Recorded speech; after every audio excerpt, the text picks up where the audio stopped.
The crown jewel of the North Atlantic coast, Acadia National Park. Marked as the United States' third most visited park with over 3.4 million visitors in 2019 alone. Covering over 49,000 acres and sitting right on the coast of Maine. It's home to some of the most incredible sights, food, and cute little towns.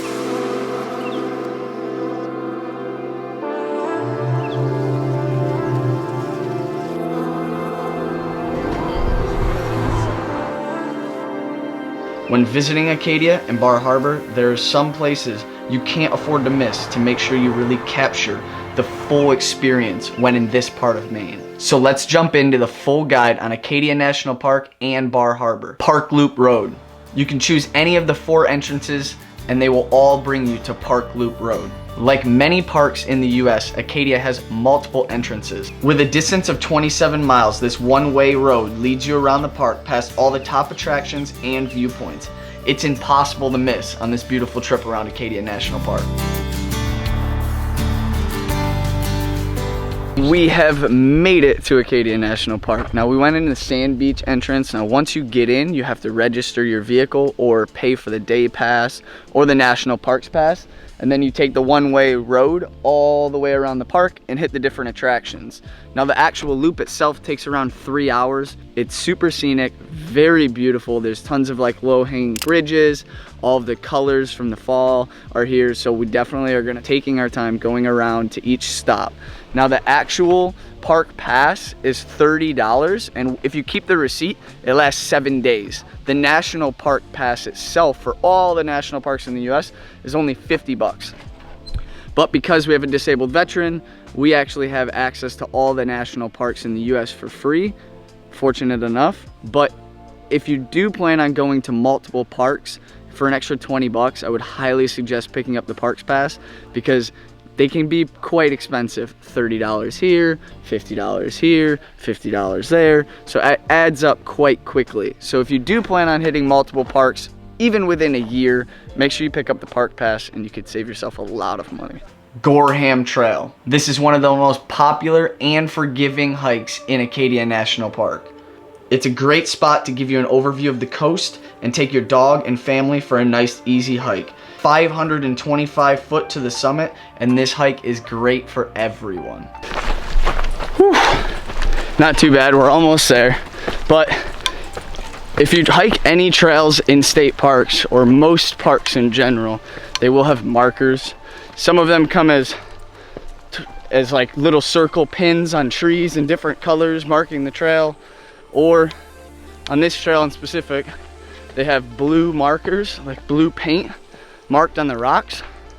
So you just follow the blue trail markers all the way up to the summit. All right, this is better than I expected. And it only took about, say 45 minutes. Now it's projected to take around 50 minutes to get up here, but it's only a little over a mile and the climb really isn't that bad. And the view is well worth it. You have Sand Beach, you have this incredible view of the coastline.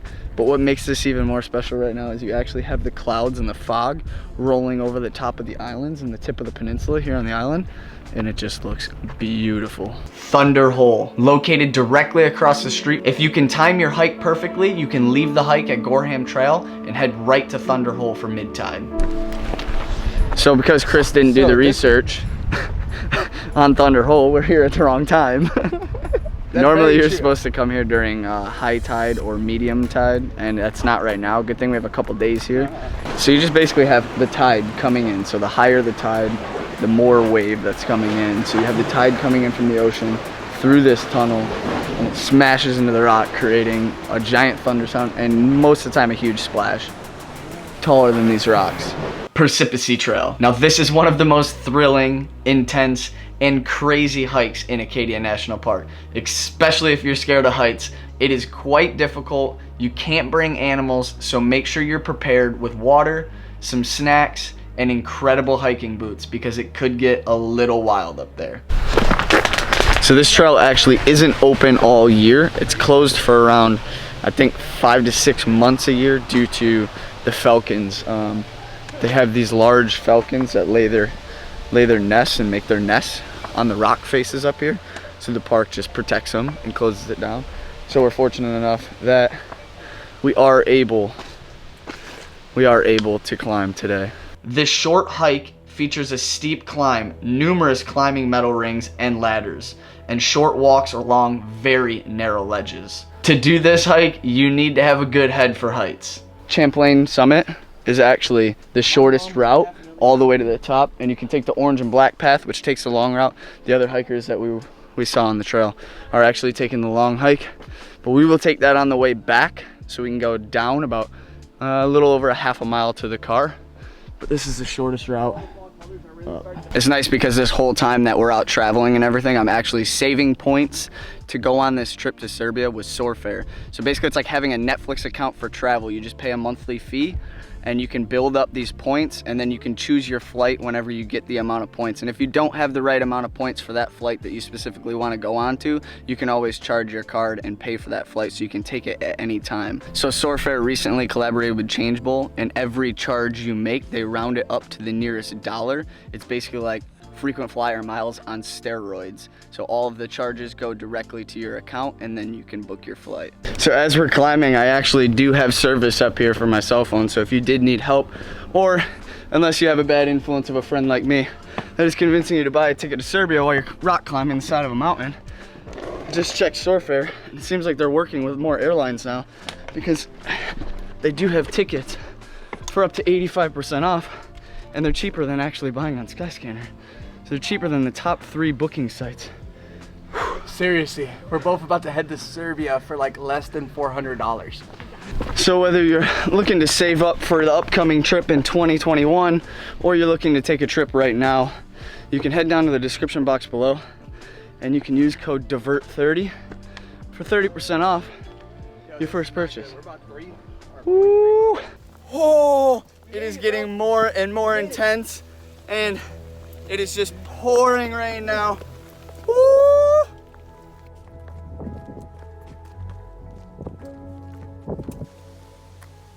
Never doing that shit again. Cadillac Mountain. At 1,500 feet, this is the highest peak on the North Atlantic seaboard, and the first place to see sunrise in the US from October 7th through March 6th. It's not only good to hike, but you can also drive to the parking lot at the top of Cadillac Mountain. So no matter what age, you get to enjoy this incredible view over the park. Look way down there behind me.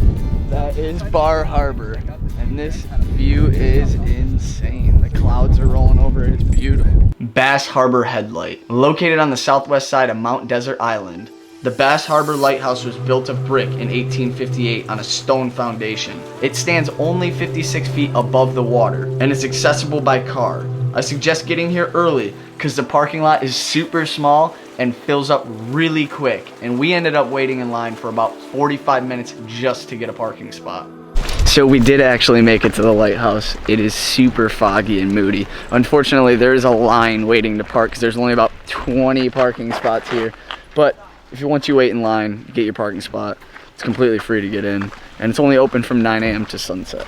Now, I know we jam-packed our days and we still couldn't finish all of these attractions in one day. So make sure you have around 3 to 4 days to explore all of Acadia National Park and the surrounding area in Bar Harbor. There's only one restaurant in Acadia. I suggest you either pack a lunch or you do what we did and break down the days in half to explore and taste a little bit of Bar Harbor each and every single day. Now, quick warning, if you're going there during COVID, there is going to be a wait at almost all the restaurants. This is for your protection, so make sure you have enough time in case there is a wait at the restaurant you want to go to. While you're visiting Bar Harbor, make sure you check out and taste all of these incredible places. One of our favorite places we went to is Side Street. Now, Side Street is located in the heart of Bar Harbor, and it's not only an American but seafood restaurant and bar, and it is incredible. I highly suggest the lobster tacos. I could not get enough of them. Okay, so this is around 26 bucks, lobster tacos, avocado, and french fries. It looks so saucy too. Oh my god, dude. After you finish up eating all those incredible lobster dishes at Side Street, make sure you hang a left and walk down to Bar Harbor Pier. You can enjoy the beautiful view. Normally they do have cruise ships that come into the pier every day. During the time that we were there were no cruise ships coming in, so we got to experience a different side of Bar Harbor that most people don't get to see. So for me, I love to try all the different locally craft beers throughout the whole world. So when we went to Bar Harbor, we had to go to Bar Harbor Beer Works. They have locally brewed craft beers, and they have an incredible spinach lobster dip that goes great with a flight. Now for dinner, one of the places I could highly suggest, and that is very well recommended on all of the internet, is Blaze, and it's for a very good reason. They're known for their incredible brick oven pizza and their spicy oyster shot. Go. You got it. It's not bad. You just slurp it, right? Yeah, just slurp it and All then right. take the shot. All right, you guys ready? The shot's important. You're gonna want the shot. Take the shot. The kid that hates seafood. Don't chew. Don't chew. Suck it down. Yeah, don't chew it. That's so bad. I do not read that. Oh my god! Now, I'm not a fan of the oyster shots. We did go there to eat dinner, and their burger was phenomenal. You can expect indoor, outdoor bar/seating. Now, when you're visiting Bar Harbor and Acadia, there are tons of ways to get around. There are a bunch of different local taxi companies, and they even have a trolley and shuttle service. Ollie's Trolley has 2 and 2.5 hour rides from the town to the park twice a day. Now, I do highly suggest you bringing a car or renting a car, just because when you have the freedom to take your time and see all the attractions and see as much as you want to see at your own pace, it becomes a lot more enjoyable and you get to experience a lot more. Although with having a car does come the struggle of finding parking. Now in Acadia it gets really busy, and so does Bar Harbor. So parking on the street in Bar Harbor isn't always possible. There is a parking lot right behind Bar Harbor Beer Works, and it's actually only around $1 an hour to park.